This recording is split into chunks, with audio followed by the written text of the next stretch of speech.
Kita harus tahu saudaraku, dan kita harus yakini, karena ini rukun iman kita, akan ada namanya hari pembalasan. Ada hari di mana kiamat terjadi, artinya habis semuanya. Semua yang kita lihat dan kita tidak lihat di langit, di bumi, di kedalaman lautan, semuanya akan habis. Ada saatnya di mana ajalnya datang, semuanya akan hancur dan terjadilah kiamat. Dan itulah proses pindahnya manusia dan jin kepada alam akhirat, di mana mereka akan hidup abadi di sana dan mereka akan menikmati hasil perbuatannya kalau baik dan mereka akan dihukum kalau hasilnya buruk. Kiamat ini akan terjadi bila diikuti dengan beberapa tanda-tanda sebelumnya, baik tanda-tanda kecil ataupun tanda-tanda besar. Dan pada saat kiamat terjadi nanti dimulai dengan sangkakala sekali, kemudian hancurlah semua di alam semesta ini, kemudian datang sangkakala yang kedua dan akhirnya dibangkitkanlah seluruh makhluk, kemudian dihisaplah mereka, lalu terjadilah mahsyar, kehidupan yang akan kita laluin. Allahu alam berapa lama di sana menunggu timbangan amal seluruh manusia miliaran jumlahnya dan seluruh jin. Bahkan Ibnu Katsir mengatakan Allah Azza wa Jalla akan mengadili domba kenapa dia menanduk domba yang lain.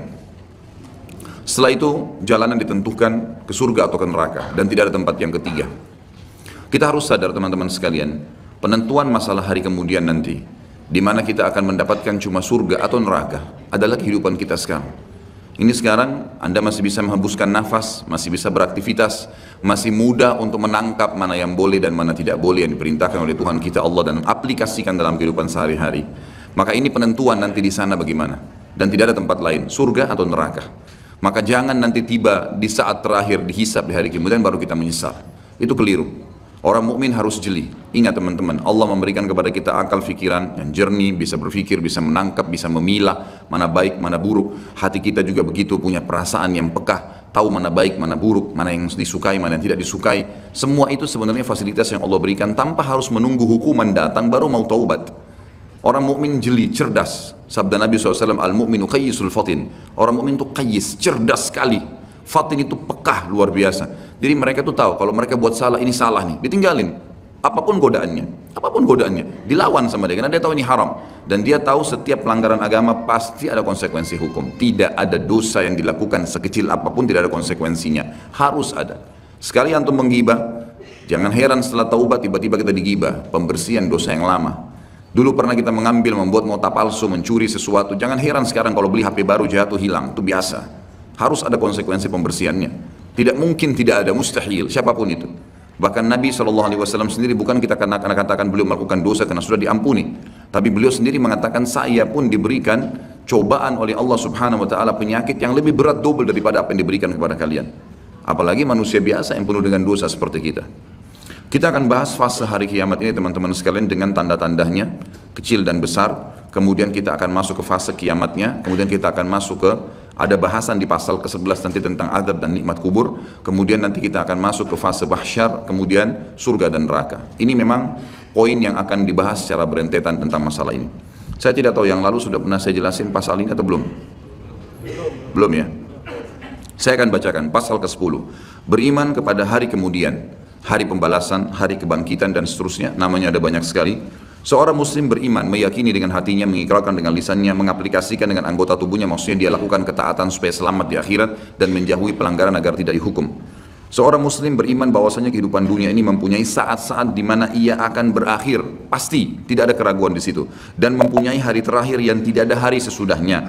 Lalu datang kemudian kehidupan berikutnya untuk kehidupan akhirat. Pada saat itu Allah Azza wa Jalla membangkitkan kembali segenap makhluk dan menghimpun mereka semua untuk diadakan perhitungan atau hisab, di mana orang-orang saleh diberi balasan kenikmatan abadi dalam surga, sedangkan orang-orang yang durhaka atau penuh dengan dosa diganjar dengan azab dan siksaan menghinakan di dalam api neraka. Na'udzubika minan nar.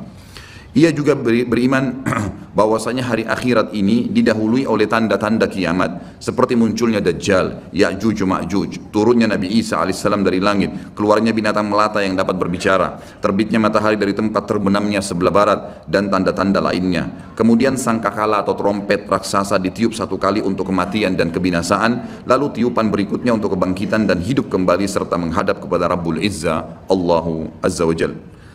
Kemudian penyerahan kitab-kitab catatan amal masing-masing, maka ada yang menerima kitab catatan amalnya dengan tangan kanannya dan pasti dia selamat, dan ada pula yang mengambilnya dengan tangan kirinya yang pasti dia akan celaka. Setelah itu disediakanlah mizan, timbangan amal, dan perhitungan amal atau hisab pun dilaksanakan. Lalu jembatan terbentang di atas neraka menuju surga. Dipancangkan hingga berakhirnya proses agung tersebut dengan menetapnya semua penghuni surga di surga dan penghuni neraka di neraka. Iman yang demikian itu diyakini karena dalil-dalil nakli dan akli berikut ini. Jadi ini bukan, sekali lagi saya sering ucapkan di majelis ini teman-teman dan di majelis ilmu saya yang lainnya. Antum hadir di sini, Anda hadir di sini ini saya bukan datang ceramah sejam 2 jam untuk berdongeng, untuk menyampaikan sebuah kisah yang dikarang-karang. Ini ilmu, wahyu. Sesuatu yang pasti terjadi, tidak ada keraguan di dalamnya. Jadi apapun yang disampaikan itu bukan hanya sekedar untuk didengar telinga kanan keluar telinga kiri. Ini jadi prinsip hidup, memang harus dipegangi. Karena itu fungsi daripada majelis ilmu. Kita mengambil wahyu, mengubah hidup kita menjadi lebih baik dari sebelumnya, lebih mengenal Allah, lebih takut akan azabnya, lebih tamak terhadap rahmatnya. Lalu kemudian kita memang meninggal dalam kondisi baik. Itu yang dimaksudkan. Jadi kalau antum hadir di majelis ilmu tidak bisa mengubah orang menjadi lebih baik dari sebelumnya, lebih bertakwa kepada Allah, lebih takut terhadap azab-azab karena berbuat pelanggaran, percuma saja hadir. Harusnya memang bisa mengubah. Makanya fahami setiap ustadz yang datang, antum hadir di majelis ilmu manapun, target dia berbicara itu bukan seremoni, bukan menyampaikan, bukan penyanyi, bukan pelawak yang datang hanya sekedar menyampaikan untuk menghibur orang kemudian terima fulus atau duit untuk itu, sama sekali. Setiap dai kalau dia ikhlas kepada Allah bukan itu targetnya. Tapi bagaimana dia bisa memberikan pemahaman kepada orang-orang yang akhirnya menjadi target amal jariah dia pada hari kiamat nanti, agar mereka faham terhadap hukum Allah dan mereka aplikasikan itu. Dan mereka bangga untuk menjadi pegawai-pegawai tanda kutip Allah pencipta langit dan bumi ini. Saya dan teman-teman dai pasti sangat senang untuk bisa menjadi dai seperti ini karena kita menjadi pegawainya Allah, menyampaikan apa yang Allah inginkan dan Allah akan berikan balasan. Antum pun merasa bangga sebenarnya karena berhasil memahami apa yang Tuhan kita inginkan dan selamat gara-gara itu. Itulah sebabnya kenapa Nabi SAW sholat sampai kakinya pecah-pecah. Dan Aisyah akhirnya hampir meneteskan air mata berkata, ya Rasulullah, bukankah dosa anda sudah diampuni yang lalu dan yang akan datang? Belum dikerjakan sudah diampuni. Jawaban Nabi SAW sederhana, afala akunu abdan syakura. Tidak layakkah saya menjadi orang yang bersyukur karena saya bisa diberikan petunjuk dan akhirnya saya bisa mengetahui mana boleh dan mana tidak boleh. Itu sebuah karunia yang sangat luar biasa bobotnya. Jadi jangan sampai apa yang kita sampaikan ini hanya sekedar kenangan, hanya sekedar sebuah informasi yang seperti hal yang lewat, seperti baca koran, bukan teman-teman. Dalil-dalil yang kita bacakan ini sesuatu yang pasti, wahyu, tidak ada keraguan di dalamnya. Yang pertama, tentang adanya kiamat, pasti berakhir semua kehidupan ini. Adanya berita dari Allah Subhanahu wa taala tentang hal tersebut sebagaimana kekal dalam firman-Nya dalam surah Ar-Rahman ayat 26 dan 27. A'udzu billahi minasyaitonir rajim. Kullu man 'alaiha fan wa yabqa wajhu rabbika dzul jalali wal ikram. Semua yang ada di bumi ini akan binasa, tidak terkecuali hancur, dan tetap kekal wajah Rabbmu yang mempunyai kebesaran dan kemuliaan. Firman Allah yang lain juga menjelaskan surah Al-Anbiya ayat 34 sampai 35. A'udzu billahi minasyaitonir rajim wa ma ja'alna li basharin min qablikal khulda afa in mitta fahumul khalidun kullu nafsin dha'iqatul maut wa nabluukum bisyarri wal khairi fitnah wa ilaina turja'un. Kami tidak menjadikan hidup abadi bagi seorang manusia pun sebelum kau hai Muhammad. Jadi semuanya mati. Dari Adam pun manusia pertama sudah melalui proses kematian menuju ke alam akhirat itu. Maka jikalau kau mati, apakah mereka akan kekal? Ada orang-orang yang menolak ajaranmu itu akan bisa kekal? Maka tanda tanya, tiap-tiap yang berjiwa akan merasakan mati. Kami akan menguji kamu dengan keburukan dan kebaikan sebagai cobaan yang sebenar-benarnya. Artinya mengikuti kebenaran, kebaikan, patuh, dia akan selamat masuk surga. Itu cobaan, gitu kan? Dia berhasil lolos. Ada orang yang tidak berhasil, tetap dirumus dalam hal-hal yang dilanggar. Tapi Allah berusaha menariknya dengan peringatan-peringatan. Rasa takut, rasa penyesalan, rasa khawatir, dipermalukan oleh orang-orang di sekitarnya. Sampai puncaknya kalau tidak mau Allah tutup dengan su'ul khatimah, dengan tabrakan, dengan penyakit parah. Karena memang sudah tidak mau menyadari tentang peringatan Allah. Dan hanya kepada kami kalian pasti dikembalikan. Ini jelas firman Allah Subhanahu wa taala. Surah At-Taghabun ayat 7. A'udzu billahi minasyaitonir rajim. Za'ama alladziina kafaru allan yub'atsu. Qul bala wa rabbi latub'atsunna thumma latunabba'unna bima 'amiltum wa dzalika 'ala Allahi yasir.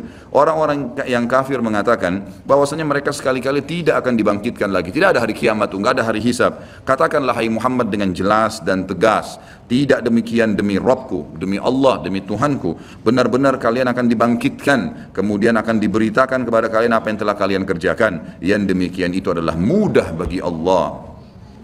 Surah Al-Mutaffifin ayat 4 dan ayat 6. Bertubi-tubi ayat Al-Quran menceritakan kepada kita.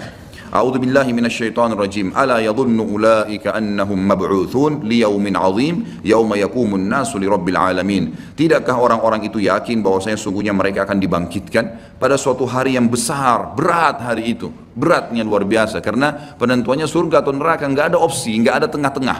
Harus di sini nikmat abadi atau di sini azab yang menyakitkan dan menyedihkan. Yaitu hari ketika manusia berdiri menghadap Rabb alam semesta. Juga Asy-Syura ayat 7. A'udzu billahi minasyaitonir rajim. Wa kadzalika auhayna ilaika Qur'anan Arabiyyan litundhira ummal qura wa man haulaha wa tundhira yaumal jam'i la raiba fi fariqun fil jannati wa fariqun fis sa'ir. Demikianlah kami wahyukan kepadamu Al-Qur'an dalam bahasa Arab, hai Muhammad, supaya kamu memberikan peringatan kepada ummul qura, penduduk Mekah, dan penduduk negeri-negeri sekelilingnya seluruh dunia, serta memberi peringatan pula tentang hari berkumpulnya manusia atau hari kiamat yang tidak ada keraguan padanya. Segolongan pasti pada saat itu akan masuk ke dalam surga dan segolongan lagi pasti masuk ke dalam neraka. Tidak ada pilihan yang lain. Sekarang penentuannya teman-teman, hati-hati. Jangan pernah terpengaruh dengan lisannya orang-orang di sekitar kita. Pujian dia, hinaan dia, cacian dia hanya sepanjang lidahnya. Kamu alim ya, kamu hebat ya, kamu gagah ya, kamu kaya lah. Itu hanya sepanjang lidah. Jangan itu membuat kita lalai, nggak ada gunanya sama sekali. Atau bahkan mungkin dia menghardik dengan kata-kata yang tidak baik, mencaci maki. Allah mengajarkan, kalau ada orang seperti ini, wa idza khatabahumul jahiluna qalu salama. Kalau orang bodoh mengajak bertengkar, tinggalkan saja kata Allah, nggak usah dilayani. Nggak ada waktu untuk menyanyiakan waktu kita kepada hal-hal yang tidak ada manfaatnya. Para ulama salaf kita memaksimalkan waktu mereka per detiknya, dari kegiatan ibadah ke ibadah apa lagi, terus begitu. Sampai seseorang di antara mereka berharap tidak ngantuk malam hari supaya bisa beribadah semalam suntuk. Karena tahu ini akan terjadi hal-hal yang akan besar nantinya.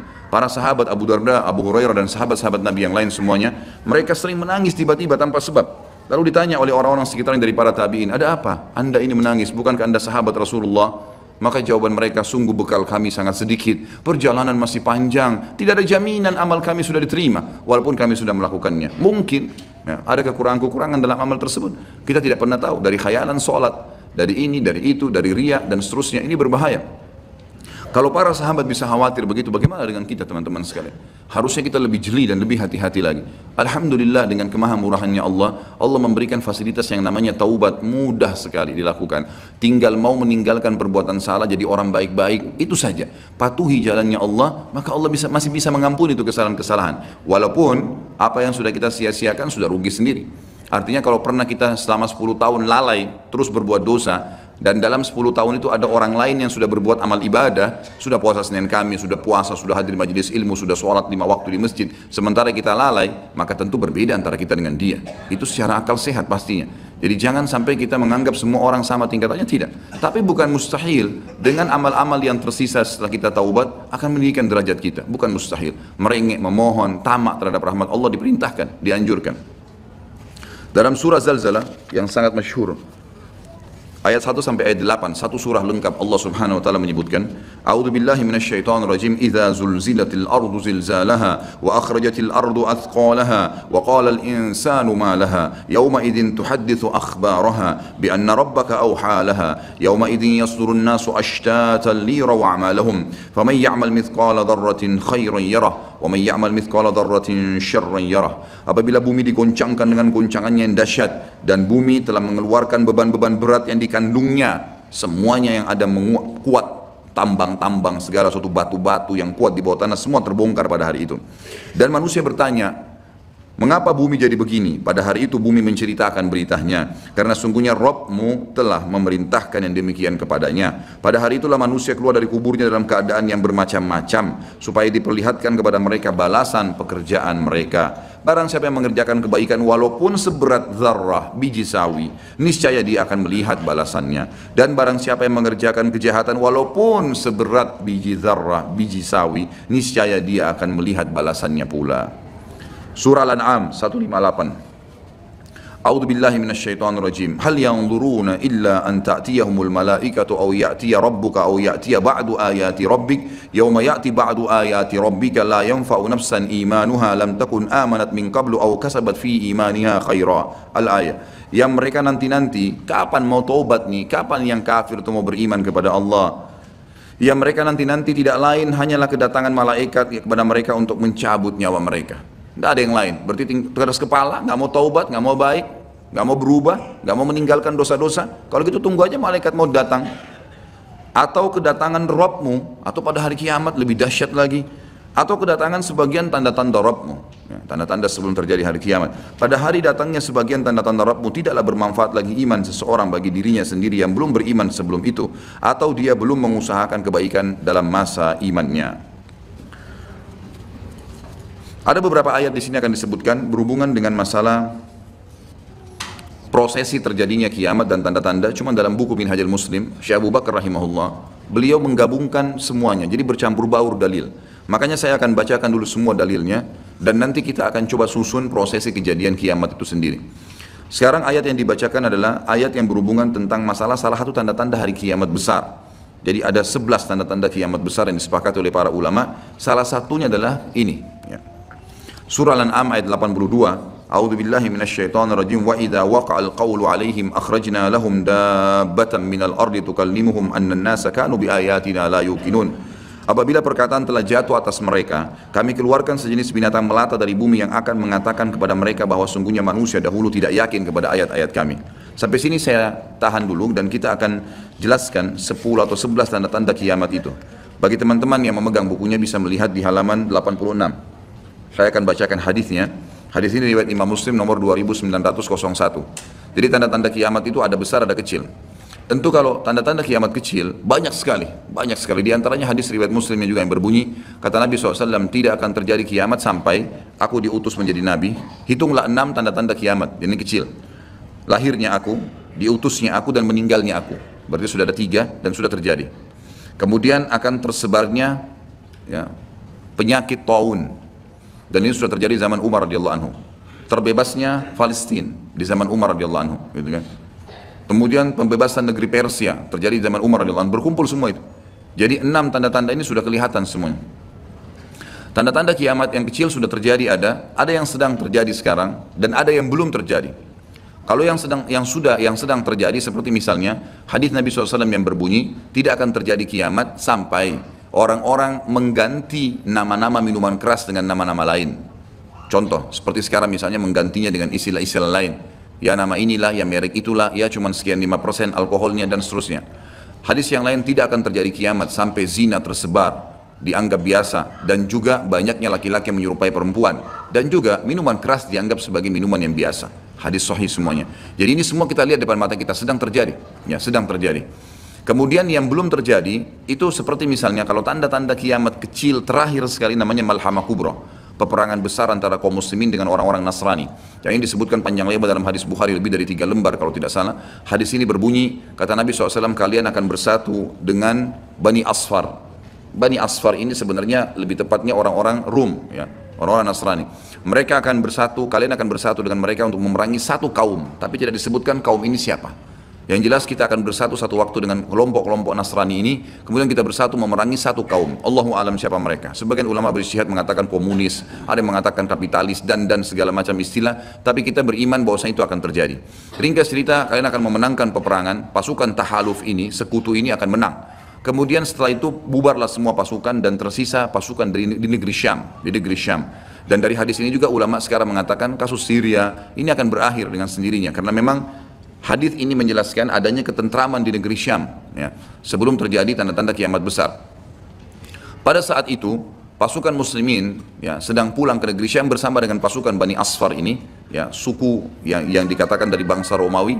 Kemudian mereka mengangkat bendera salib sambil mengayunkan dan mengatakan, kamilah yang telah memenangkan peperangan ini. Maksudnya kekuatan Nasrani. Maka yang muslim sempat teman-teman mereka mengatakan, ini kan kita sekutu, bagaimana caranya kalian mengaku, ya, memenangkan sendiri. Terjadi cekcok di antara mereka. Lalu kata Nabi SAW, akhirnya segelintir muslimin yang ada di situ Allah karuniakan mereka mati syahid, terbunuh semua. Lalu hari kedua beberapa muslimin bersatu untuk, ya, berperang, dan mereka juga dikaruniakan Allah mati syahid. Hari ketiga berkumpul lagi muslimin untuk mereka berpegang pada satu kesepakatan untuk tidak akan membiarkan bahwasanya orang-orang Nasrani menganggap menang sendiri. Maka akhirnya hari ketiga pun mereka diikram oleh Allah, dikaruniakan syahadah, mati syahid. Nanti hari keempat barulah berkumpul seluruh muslimin dari seluruh penjuru bumi. Lalu terjadilah perang besar antara kalian dengan Bani Ahmar, dan mereka dibawa naungan 80 bendera. Sebagian ulama hadis mengatakan mereka dibawa 80 negara. Jadi perang besar-besaran. Dan di dalam kegiatan orang-orang Nasrani di sebagian pastor dan pendeta, mereka menamakan akan terjadi nanti perang salib besar, puncak daripada penentuan siapa yang menang dan siapa yang kalah. Kita sebagai orang muslim bukan sedang memicu emosi untuk mempersiapkan diri, tapi memang ini hadis Nabi SAW, wahyu yang menyampaikan kita akan berperang melawan mereka, dan ini perang besar-besaran seluruh dunia akan terjadi. Maka kalian pun akan berperang, tapi tidak disebutkan waktunya berapa lama, sampai pasukan kalian menembus wilayah Rum dan kalian berhasil menjebolkan temboknya dengan takbir dan tasbih, berzikir.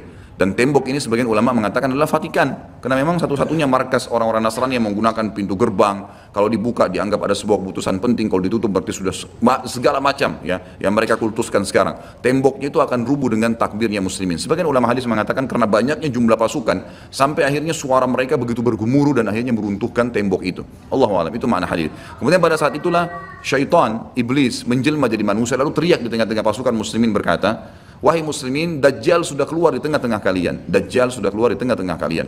Maka teriakan ini membuat pasukan muslimin, mereka tahu benar pada saat itu hadis Nabi SAW yang berbunyi, diriwayatkan Imam Bukhari Muslim, kalau kalian dengarkan Dajjal keluar di satu lokasi, maka selamatkanlah diri kalian walaupun ke gunung-gunung. Gitu kan? Janganlah seseorang dari kalian berkata imannya kuat lalu dia sengaja menemui Dajjal, akhirnya dia menjadi pengikutnya. Jadi para mujahidin tahu masalah itu. Mereka bukan tidak berani, tapi mereka mengikuti sabda Nabi SAW. Maka mereka pun akhirnya pada pulang masing-masing. Kata Nabi SAW, mereka pun bubar ke wilayah masing-masing. Pada saat mereka tiba di wilayahnya, ternyata Dajjal tidak ada. Itu berita dusta. Dan pada saat itulah Dajjal keluar. Pada saat itulah Dajjal keluar. Dan Dajjal adalah tanda-tanda kiamat besar yang pertama. Tanda-tanda kiamat besar yang pertama. Jadi ini akan terjadi. Ini sekaligus saya menitik beratkan, ya, tidak bolehnya sembarangan orang ngomong. Sekarang soalnya ada beberapa orang, semoga Allah berikan hidayah, menentukan tahun ya, akan terjadi kiamat. Bagaimana caranya menentukan tahun? Ini tanda-tanda depan mata kita masih ada yang belum terjadi. Dan ini peperangan besar seluruh dunia, ini nggak main-main, ini bukan perang 1-2 hari. Ini peperangan yang besar sekali, gitu kan? Jadi Allahu a'lam kita masih menemukan atau tidak. Tapi yang jelas menurut tanda-tanda sekarang, kita masih ada di fase-fase tanda-tanda kiamat kecil yang sedang terjadi. Tapi kita menyampaikannya, gitu kan? Yang jelas ini sesuatu yang masih Allahu a'lam berapa lama, tapi dari hitungan tahun tidak mungkin 20-30 tahun. Bukankah banyak orang menebak-nebak tahun 2000 sekian akan kiamat, 2000 sekian akan kiamat. Ini semua dari mana? Kita punya kiai dan guru kita Nabi Muhammad SAW menyampaikan kepada kita tanda-tandanya ada. Sebelum terjadi kiamat, tanda-tanda itu tidak akan terjadi kiamat. Kemudian kita akan masuk menjelaskan teman-teman sekalian tanda-tanda kiamat besar. Ada 11 yang disepakati tanda-tanda kiamat besar, sebagaimana disebutkan di dalam hadis riwayat Imam Muslim. Yang pertama adalah keluarnya Dajjal. Dan Dajjal ini diambil dari kata-kata Dajjal yang berarti kekacauan. Dan ini digunakan untuk nama seseorang yang memang akan dikeluarkan oleh Allah Azza wa Jal sebagai fitnah bagi kaum muslimin. Makanya kita dalam tahiyat membaca wa'udzubika min fitnatil masiihid dajjal, dan jauhkanlah kami dari fitnahnya Masih Dajjal. Nanti akan saya paparkan panjang lebar. Yang kedua adalah sementara Dajjal membuat kerusakan di muka bumi, maka akan keluar Mahdi, yang kata Nabi SAW akan keluar seseorang yang sama namaku, Muhammad bin Abdullah, akan sama paras wajah dan poster tubuhku, sama persis dengan Nabi SAW, alisnya, matanya, kulitnya, dan dari keturunanku, dari kota Madinah. Jadi kan sebagian ulama hadis mengatakan ini kemungkinan dari turunan Hasan radhiyallahu anhu, karena memang sekarang yang banyak di Madinah itu turunan Hasan radhiyallahu anhu. Maka dia akan keluar dan Allah mengubahnya dalam sehari semalam. Kemudian dia keluar dari Madinah ke Mekah lalu dibayat dengan 300 orang, lalu kemudian mereka membentuk pasukan untuk mengejar Dajjal. Kemudian yang ketiga pada saat itu, nanti akan saya jelaskan panjang lebar ini garis umumnya dulu. Yang ketiga akan turun Nabi Isa alaihissalam. Pada saat pasukan Mahdi sudah sampai di masjid ya, Menara Putih, dikatakan, dan subhanallah masjid itu kata ulama hadis ada sekarang di Damaskus, di ibu kota Syria. Ada masjid yang disebutkan Menara Putih, dan Nabi SAW sebutkan dengan nama Menara Putih. Nanti mereka akan tinggal sholat asar situ, lalu Isa alaihissalam turun. Kemudian setelah itu, setelah Isa alaihissalam ya, datang turun kemudian memerangi Dajjal, datang tanda-tanda hari kiamat. Yang keempat adalah Ya'juj wa Ma'juj, dua suku yang dari anak Adam diciptakan oleh Allah Subhanahu wa taala, tapi mereka berbeda dengan kita. Mereka sangat beringas, memakan semuanya, kalajengking, ular, hewan-hewan, jumlahnya banyak. Bahkan seseorang di antara mereka tahu kalau akan mati kalau seandainya sudah memiliki 1000 orang anak. Dan mereka akan membuat kerusakan, membunuh semua yang ditemui. Kafir, beriman, tidak ada urusan. Selain mereka akan dibunuh. Ini ada ciri-cirinya. Ya, ada ciri-ciri yang akan saya sebutkan nanti. Ringkas cerita, mereka akan buat kerusakan dan Allahu a'lam berapa lama di situ. Isa alaihissalam dan kaum mukminin akan sembunyi di gunung-gunung dan mereka akan mati bukan dengan peperangan dengan kaum mukminin tapi dengan doa Isa alaihissalam yang berdoa lalu Allah matikan mereka dengan satu kali mati. Maka semua miliaran orang yang Ya'juj ini mati tiba-tiba. Kemudian Isa alaihissalam pun berdoa kepada Allah agar dihilangkan jenazah mereka karena seluruh bumi ini dipenuhi dengan jenazah mereka. Sampai disebutkan dalam hadis mereka akan turun di sebuah sungai Tibriyah di wilayah Syam. Mereka minum sungai tersebut. Orang terakhir mereka datang sudah nggak temukan lagi ada airnya, saking banyaknya jumlahnya. Dan saya pernah tanyakan ke dosen saya sendiri waktu tingkat 3 kuliah bicara masalah Ya'juj Ma'juj ini, saya bilang, Syekh, apakah ada orang dari kita yang ikut dengan pasukan mereka? Maka Syekhnya mengatakan sama sekali tidak ada. Karena kita beranjak daripada hadis Nabi SAW, seseorang yang antara mereka tahu dia akan mati kalau sudah punya 1000 orang anak. Dan mereka akan membunuh semua selain mereka. Jadi ada ciri khasnya sendiri. Kemudian setelah mereka mati pun Isa alaihissalam berdoa, lalu Allah SWT datangkan burung-burung yang besar dari arah barat yang mencengkram mereka satu-satu lalu dibuang ke lautan ke arah timur. Kemudian Allah turunkan hujan yang membersihkan kotoran-kotoran mereka. Jadi sudah ada tanda-tanda kiamat pertama Dajjal, nanti akan saya ceritakan ceritanya. Kemudian ada Mahdi keluar dari Madinah, kemudian turunnya Isa alaihissalam, kemudian Ya'juj Ma'juj. Setelah berjalannya waktu maka akan terjadi orang-orang kufur kembali kepada risalah langit. Setelah pada saat itu Isa alaihissalam sudah meninggal dunia, sudah mulai sebenarnya tentram, orang sudah mengenal Allah, tapi dengan berjalannya waktu manusia mulai lalai, mulai lagi kembali menyembah berhala, mereka lagi berbuat zina, mereka melakukan kekacauan, maka keluar tanda-tanda kiamat besar yang kelima, yaitu keluarnya dabbah atau hewan melata. Yang hewan melata ini akan keluar dari tanah, berbentuk seperti hewan tapi dia bisa berbicara dan dia membawa cap yang dia mencap orang beriman dan orang kafir. Setiap kali mereka buat kesalahan, ya diingatkan oleh dabbah ini. Kalau kamu sedang lalai dari jalan Allah, kembalilah. Dan itu tadi yang ayat yang kita bacakan surah An-Naml ayat 82. Kemudian setelah itu datang tanda-tanda kiamat yang keenam. Setelah keluarnya dabbah, maka akan terjadi 6, 7, 8 sekaligus tanda-tanda kiamat ini. Yaitu terjadinya longsor besar di wilayah timur Jazirah Arab. Tepatnya wilayah timur itu Irak, Iran, Afghanistan, Rusia, itu wilayah timur Jazirah Arab. Akan terjadi longsor besar yang tidak bisa lagi ditutup. Dan terjadi juga longsor besar, tanda-tanda kiamat yang ketujuh, itu adalah di Jazirah Arab dan juga terjadi di wilayah baratnya Jazirah Arab, yaitu wilayah Afrika. Dan ini juga akan longsor besar, gitu kan. Kemudian terjadilah tanda-tanda kiamat yang selanjutnya, yang ke berapa? 9. Keluarnya api dari wilayah Ka'rul Adan namanya, atau wilayah padang pasirnya wilayah Aden. Aden salah satu kota di Yaman, gitu kan. Dan sekarang ini sudah ada diangkat di YouTube, dicuplikan, dan saya pernah lihat sebagian padang pasir wilayah Aden ini yang disebutkan dengan Ka'ril Aden itu memang tidak ada orang yang tinggal situ karena panasnya, gitu kan. Dan ada wilayah padang pasir yang sempat terbelah dan mereka melihat dan diteliti secara ilmiah di bawah itu ada api yang sangat besar.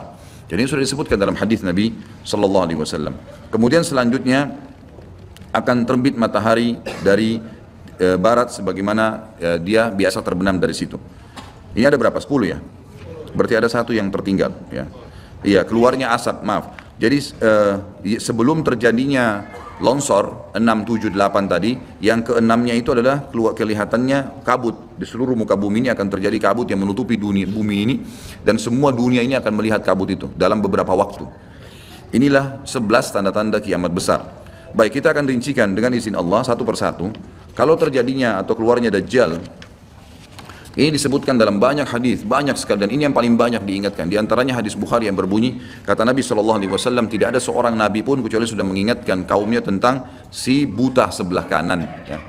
Jadi memang dia cirinya buta sebelah kanan. Dajjal memiliki ciri khas, rambutnya keriting, kemudian kulitnya mendekati hitam. Ya. Jadi sawo matang, badannya kekar, kemudian dahinya lebar, ya. Dan orangnya mata kanannya rusak seperti anggur yang sudah rusak. Dan kata Nabi SAW, ingatlah dia akan mengaku sebagai Tuhan, dan ketahuilah Tuhan kalian Allah tidak buta sementara dia buta.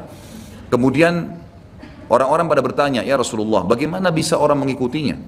Kata Nabi SAW, pada saat itu dunia akan ditimpa kelaparan dan Dajjal memiliki bergunung-gunung makanan. Ini bahasa wahyunya begitu. Allahu alam seperti apa, yang jelas dia bergunung-gunung memiliki makanan, dan dia akan melewati seluruh muka bumi ini. Tidak ada satu tempat pun kecuali dia akan lewati, melainkan akan dilewati kecuali Madinah dan Mekah.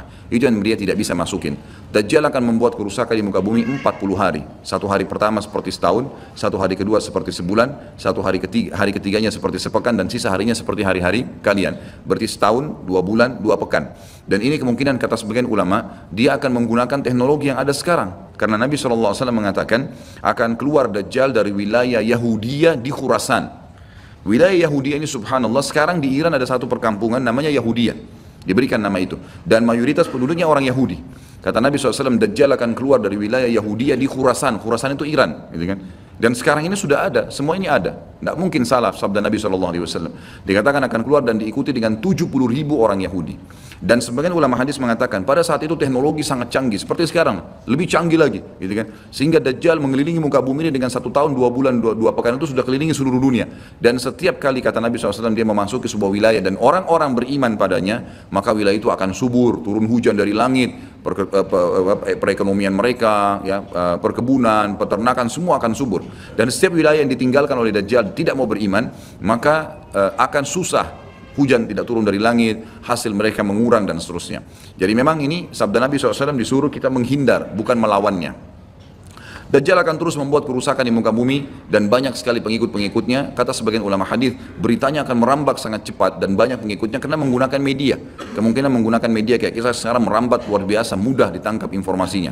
Dajjal akan dikenal oleh orang-orang, Jadi orang-orang akan banyak yang tidak beriman sama Allah, yang munafik, semuanya ikut. Termasuk ada yang mengaku Islam tapi munafikin menjadi pengikutnya Dajjal. Ya. Kemudian Dajjal akan keliling terus di muka bumi sampai dia tiba di Madinah, yang diceritakan kota Madinah, dan dia tidak bisa memasuki kota Madinah karena di setiap pintu gerbangnya ada malaikat yang menghenduskan pedang, ada 2 malaikat yang menghenduskan pedang dan menghadangnya, maka Dajjal pun tidak bisa masuk. Allahu alam bagaimana ini terjadi, tapi ini sabda Nabi SAW. Lalu Dajjal pun mencari gunung tertinggi yang ada di sekitar perbatasan Madinah. Sebagian ulama yang pernah saya tangkap bahasa mereka mengatakan batas Madinah yang paling mudah dijangkau dan masuk adalah Wadi Aqiq. Wadi Aqiq sebuah lembah yang kebetulan dulu berada di depan kampus kami. Jadi di situ dianggap kalau sudah keluar dari situ berarti sudah keluar dari wilayah haram itu sendiri. Allahu alam, ini ijtihad tentunya. Tapi yang jelas Dajjal akan naik ke atas sebuah gunung, kemudian dia berkata kepada para pengikutnya, apakah kalian melihat istana putih itu? Maka mereka semua melihat ke arah Masjid Nabawi. Lalu mereka mengatakan iya. Kata Dajjal, itulah istananya Muhammad yang aku tidak bisa jangkau. Dan subhanallah sekarang Masjid Nabawi warnanya seperti istana putih, gitu kan? Tanpa disadari menggunakan marmer putih besar. Begitu juga dengan perluasannya nanti. Memang kalau dari kejauhan seperti istana yang sangat mewah, gitu kan? Ringkas cerita, Dajjal pun akhirnya sebelum pergi dia sempat menyentakkan kakinya, kata Nabi SAW, sehingga membuat terjadilah gempa di Madinah dan membuat seluruh orang munafik di Madinah keluar jadi pengikutnya. Jadi gempa dan hanya tinggal di sana orang-orang beriman, hanya tertinggal di sana orang-orang beriman. Lalu keluarlah sebelum Dajjal pergi, keluarlah satu anak muda yang kata Nabi SAW orang terbaik pada saat itu, orang terbaik pada saat, orang yang paling luar biasa imannya. Masih muda di sini ulama mengatakan istilah syab dalam bahasa Arab bisa dari mulai balik 12 tahun sampai 40 tahun. Nanti harus keluar seorang anak muda yang disilakan syab antara umur ini, kemudian keluar dan sempat melihat Dajjal. Maka Dajjal pun mengatakan, menangkapnya segera dan mengatakan, saya Tuhanmu. Maka orang tersebut mengatakan, kau adalah Dajjal yang telah diceritakan oleh Nabi SAW. Karena dalam hadis yang lain dikatakan setiap orang mukmin bisa melihat di dahinya tulisan kafara yang berarti kufur. Dia bisa membaca bahasa Arab atau tidak, tapi dia akan bisa membaca dengan hikmah Allah. Matanya orang mukmin bisa melihat itu sehingga dia tahu ini adalah Dajjal. Kemudian Dajjal pun mengambil gergaji dan membelah 2 dari kepala sampai kemaluannya, sehingga anak muda itu terbelah 2 dan Dajjal melewati tengah-tengahnya dan seluruh pengikutnya bersorak-sorak. Lalu Dajjal berkata, bangkitlah, bangkit kembali bersatu. Lalu kata Dajjal, apa kau sudah yakin saya Tuhanmu? Maka Dajjal mengatakan, maka anak muda itu mengatakan, justru saya tambah yakin kau adalah Dajjal. Setelah itu dia berusaha membunuhnya tapi dia tidak mampu lagi. Allah sudah selamatkan. Maka Dajjal pun meninggalkan lokasi tersebut. Lalu puncaknya Dajjal menuju ke Palestina. Dan dia akan bermarkas di sebuah tempat namanya Babulut dalam hadis. Subhanallah, sekarang ini sudah ada kota di Israel yang mereka rebut wilayah Palestina, sebuah seperti kecamatan, ya. Kalau yang saya tangkap, saya depan ada cuplikannya, itu ternyata diberikan nama Babulut oleh orang Yahudi. Dan ini disebutkan dalam hadis dengan lafaz itu Babulut, ya. Bablut, gitu kan. Ini subhanallah saya lihat cuplikannya Babulut, gitu. Ini luar biasa nih, seperti sabda Nabi SAW. Dan sekarang mereka lagi fokus membangun, menjadikan wilayah itu wilayah yang paling mewah di Israel. Subhanallah, gitu kan. Dajjal akan menuju ke sana, dan sementara dia menuju ke sana, setiap wilayah yang dia lewatin, salah satunya disebutkan dalam hadis Bukhari adalah dia akan melewatin satu wilayah yang sangat banyak masyarakatnya. Ya Allahu alam ini di mana? Apakah di wilayah Cina, apakah di pokoknya masyarakat komunitasnya paling besar. Kita tahu sekarang Cina sama India ini tempat yang sangat luas, gitu. Banyak masyarakatnya, dia akan melewati wilayah yang banyak masyarakatnya, lalu kemudian dia berkata kepada pemimpinnya, Allahu alam ini presiden kah, raja kah, kepala suku kah, dia akan berkata bahwasanya saya Tuhanmu. Maka orang itu mengatakan, apa buktinya kau Tuhan saya? Dia bilang, bagaimana kalau saya hidupkan kedua orang tuamu? Apa kau akan percaya saya Tuhanmu? Maka orang itu berkata, tentu saja. Ada Dajjal, tunjukkan kuburannya. Ditunjuk kuburannya, lalu Dajjal mengatakan, keluarlah. Maka keluarlah orang tuanya dan berkata ibu ayahnya, ikutlah pada orang ini karena dia adalah Tuhanmu. Maka akhirnya kepala suku atau kepala negara itu pun menyatakan ikut dan seluruh masyarakatnya ikut. Jadi luar biasa, miliaran orang jadi pengikut Dajjal pada saat itu. Maka Nabi SAW sudah membongkar buat kita itu. Berkata apa? Itulah dua syaitan yang menjelma untuk menipu manusia. Dan itu puncak terakhir sekali sebelum Dajjal menuju ke Israel. Lalu kemudian dia menuju ke Palestina, tapi disebutkan Israel, dikatakan Palestina dalam hadis. Lalu menuju ke sebuah wilayah yang namanya Babulut tadi. Lalu Dajjal berpesta pora di sana dengan pengikut-pengikutnya, mentuhankan dia. Dia berikan makanan, kaya raya, segala macam dia bisa lakukan, fitnah, gitu kan. Akhirnya keluarlah pada saat sementara dia berjalan ke Babulut dan tiba di Babulut, keluarlah di Madinah Mahdi. Dan Mahdi ini adalah keturunan Nabi SAW, tadi saya bilang, keluar dari Madinah, kemudian Allah memperbaiki dia dalam sehari semalam. Kata sebagian ulama hadis, Allah berikan petunjuk sehingga dia menjadi baik langsung, gitu kan. Tadinya dia faham agama, tapi belum diaplikasikan, sekarang dia langsung Allah SWT ubah menjadi orang yang saleh dalam sehari semalam. Lalu kemudian dia jalan, ada banyak riwayat yang menyebutkan ciri-cirinya, di telapak tangannya ada seperti bekas, ya, tanda lahir. Tapi yang jelas yang paling mendasar mirip dengan Nabi SAW, alisnya seperti busur panah, kulitnya putih, orangnya tinggi, besar, kekar, gitu kan. Dan tadi turunan Nabi SAW namanya Muhammad bin Abdullah. Maka dia pun akhirnya didatangi oleh orang-orang yang pada saat itu sudah tahu tentang keluarnya Dajjal, sudah informasi menyebar. Maka mereka juga sudah tahu ada orang yang akan membentuk pasukan dari Madinah namanya Muhammad bin Abdullah. Lalu mereka carilah keturunan Nabi SAW itu, lalu ditemukan. Lalu mereka mengatakan, engkau lah yang telah ditunjuk oleh Nabi SAW. Maka keluarlah memimpin kami untuk memerangi Dajjal. Dia pun awalnya menolak sampai dia pergi ke Mekah, kata Nabi SAW, lalu diikuti oleh 300 orang masyarakat membaiatnya. Lalu terbentuklah pasukan muslimin yang tidak tahu Allahu alam berapa jumlahnya pada saat itu. Lalu mereka menuju ke Palestina, melewati negeri Syria, dan akhirnya mampir di Masjid Darul Baydha tadi, menara putih yang tujuannya untuk mengerjakan sholat asar. Dan pada saat itu terjadilah tanda-tanda kiamat besar ketiga, Isa alaihissalam akan turun. Kata Nabi SAW, Isa alaihissalam akan turun, rambutnya basah, meneteskan air dan memegang dua sayapnya malaikat. Sebagian ulama hadis mengatakan pada saat itu kaum mukminin akan melihat malaikat yang membawa Isa alaihissalam. Kemudian dia turun dan dia masuk. Kemudian kata Nabi SAW, Mahdi adalah satu-satunya orang, ya, salah satu orang yang Nabi sholat jadi makmum di belakangnya. Karena waktu turun Nabi Isa, orang sudah tahu semua ini akan turun, lagi berkumpul gini mau sholat, pas mau iqamah sholat Isa alaihissalam turun. Dan orang-orang sudah mengatakan Isa sudah datang. Jadi informasi pasti, bukan lagi yang diragukan, bukan masih nebak ini Isa atau bukan, mereka sudah tahu. Turunnya kelihatan dan mereka masuklah. Lalu kemudian Mahdi mengatakan, silakan memimpin, hai Nabiullah. Kata Nabi Allah, imam dari diri kalian, dari kalian sendiri, dari kaum muslimin. Maka akhirnya dia pun menjadi imam. Kemudian terbentuklah pasukan tersebut, tiba di Babulut. Saya tutup dengan kisah Babulut ini. Pada saat tiba di Babulut, ya, tiba di Palestina, maka Dajjal tidak tahu yang datang ini siapa. Disebarkan berita oleh pengikutnya mengatakan, hai Dajjal, sudah datang pasukan yang ingin memerangi kita. Lalu Dajjal mengatakan, siapa yang berani mengalahkan saya? Siapa yang bisa? Bukakan pintu gerbang, kita tantang. Dia nggak tahu kalau Isa alaihissalam yang datang. Kemudian pada saat dibukakan, Dajjal dengan sombongnya, dia tahu dia tidak mati, gitu kan? Punya kekuatan super yang luar biasa. Begitu dibuka pintu gerbang, dia sengaja nunggu di pintu gerbang untuk menunjukkan, mendemonstrasikan kemampuannya di depan para pengikutnya. Ternyata waktu dibuka pintu gerbang, Isa alaihissalam di depan pasukan muslimin. Dan akhirnya begitu melihat Isa, dia coba melarikan diri dan badannya meleleh seperti melelehnya lilin, gitu kan? Jalan terus meleleh sampai akhirnya Isa alaihissalam mengejarnya sambil mengatakan, wahai musuh Allah, sudah saatnya kau mati. Diletakkan di tanah, ditekan oleh Isa alaihissalam, lalu kemudian ditombak di antara dua matanya dengan tombak emas, yang akhirnya membuat Dajjal mati. Pada saat itu pun Yahudi mengetahui masalah itu, sehingga mereka menyebar. Ya, mereka menyebar dan Isa alaihissalam sudah tahu instruksi dari Allah untuk membunuh semua pengikut Dajjal. Maka semua pun pengikut Dajjal dari Yahudi ini menyebar di bawah pohon, di atas batu, dan semuanya akan berbicara mengatakan, hai muslim, ini Yahudi, bunuhlah dia. Maka semuanya pun dibunuh oleh kaum muslimin kecuali satu pohon garkat. Pohon garkat ini pohon yang punya duri dan buahnya pahit. Dulu di kuburan Baqi cukup banyak, ya. Sekarang subhanallah di Israel paling banyak ditanam pohon garkat karena mereka tahu bahwasanya itu tidak akan berbicara untuk menunjukkan siapa mereka. Jadi kebodohan orang Yahudi tahu kebenaran ini tapi mereka tidak beriman. Makanya wajar Ibnu Abbas berkata dalam nama ghairil maghdubi alaihim, bukan orang yang bermuka adalah orang-orang Yahudi karena kebodohannya. Maka pada saat itu pun dibunuhlah semuanya, dan termasuk kata ulama hadis sebenarnya yang sembunyi di sekitar pohon garkat. Garkat ini tidak bicara, hai muslim, ini Yahudi. Tapi orang Islam pada saat itu kata ulama hadis mengetahui kalau ini pohon garkat. mengetahui kalau ini pohon garka. Jadi memang sudah punya gambaran, sehingga walaupun sembunyi di pohon garka tetap akan dibunuh oleh kaum muslimin. Karena orang-orang Yahudi tidak mengikrarkan syahadat. Mereka walaupun sudah tahu kebenaran, mereka memang tidak mau syahadat. Makanya Nabi SAW mengatakan, jangankan Isa AS, Nabi Muhammad SAW saja di zamannya, kata beliau, kalau ada 12 orang dari Yahudi yang mengucapkan syahadat, beriman pada saya, maka seluruh Yahudi akan beriman. Saking sulitnya, 12 orang saya sudah cukup.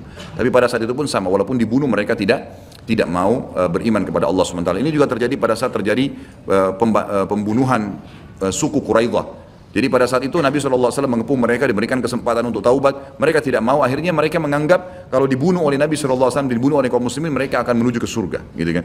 Jadi mereka pasrah dengan dibunuh, mereka anggap itu akan menuju ke surga. Dan ini kebutuhan, ini kebutuhan. Maka pada saat itu selesailah urusan orang-orang Yahudi ini, dan Isa AS akan memimpin di muka bumi selama, ada riwayat mengatakan 7 tahun, ada yang mengatakan 40 tahun. Membuat keadilan, dan Isa akan membunuh semua babi, menghancurkan semua salib, dan tidak ada rumah satupun, kata Nabi SAW, di muka bumi kecuali akan masuk ke dalam Islam, baik dalam keadaan mulia ataupun menolak, terhina. Jadi sudah tidak ada, seluruh muka bumi akan jadi Islam pada saat itu. Jadi sampai sini insya Allah bahasan kita akan lanjutkan nanti, pertemuan akan datang, dan silakan kalau ada pertanyaan ditulis di kertas, setelah sholat kita akan bahas, dan kita akan mulai Ya'juj Ma'juj dan sisa-sisa lainnya nanti kita akan bahas pada pertemuan akan datang. Mungkin begitu. Subhanakallahumma bihamdika asyhadu an la ilaha illa anta astaghfiruka wa atubu ilaik.